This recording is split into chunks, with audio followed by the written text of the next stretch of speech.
Hello students, मैं करण त्रिपाठी आप सभी का केटी क्लासेस द डिस्क्रिप्टिव हब में वेलकम करता हूं। और आज के कैप्सूल में हम समझेंगे कार्बन एंड इट्स कंपाउंड के बारे में। कार्बन और कार्बन के साथ जो भी और नॉन मेटल्स होते हैं, जैसे हाइड्रोजन है, ऑक्सीजन है, तो कार्बन, हाइड्रोजन और ऑक्सीजन मिलके जिस कंपाउंड का निर्माण करते हैं उसका नाम होता है ऑर्गेनिक कंपाउंड, जिसको आपको 11th और 12th क्लास में भी पढ़ना है और क्लास 10th में आपका 4th चैप्टर है। और 11th 12th क्लास में पूरी केमिस्ट्री की एक ब्रांच है स्टूडेंट्स, ऑर्गेनिक केमिस्ट्री, जिसके लिए फाउंडेशनल चैप्टर होता है हमारा क्लास 10th का carbon and its compound. Remember students, दो टाइप के कंपाउंड होते हैं आपका, एक आयोनिक कंपाउंड होता है और एक कोवैलेंट कंपाउंड होता है। आयोनिक कंपाउंड में हम बात करते हैं कि जैसे ये मेरा मेटल है और ये मेरा नॉन मेटल है। मेटल और नॉन मेटल जब आपस में कंबाइन करते हैं तब जिस कंपाउंड का निर्माण होता है उसे हम बोलते हैं आयोनिक कंपाउंड, क्योंकि जब आयोनिक कंपाउंड को आप डिसोसिएट करेंगे तो वो अपने फ्री आयंस में कन्वर्ट हो जाएगा।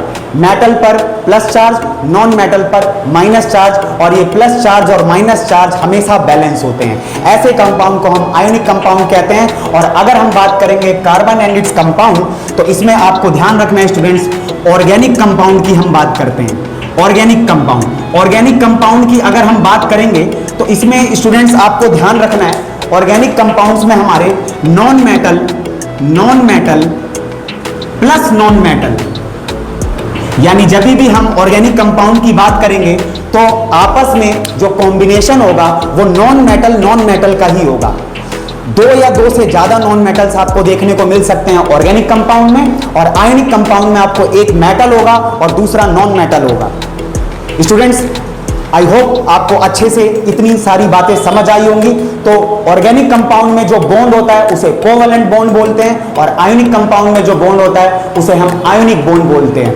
तो स्टूडेंट्स ध्यान रखेंगे, आपको बोर्ड एग्जाम में क्लास 10th में ये चीज देखने को मिल सकती है कि ऑर्गेनिक कंपाउंड किन सब्सटेंसेस से मिलकर बनते हैं। तो आपको ध्यान रखना है, ऑर्गेनिक कंपाउंड में आपका कार्बन होता है, हाइड्रोजन होता है और ऑक्सीजन होता है। कार्बन, हाइड्रोजन और ऑक्सीजन, इन तीनों को जब हम कंबाइन करते हैं तब जिस कंपाउंड का निर्माण होता है उसे हम ऑर्गेनिक कंपाउंड बोलते हैं, जैसे ग्लूकोज, इथेनोइक एसिड, इथेनॉल और आयनिक कंपाउंड, जैसा कि मैंने आपको बताया। तो आज का कैप्सूल स्टूडेंट्स ध्यान रखेंगे। मिलते हैं नेक्स्ट कैप्सूल में।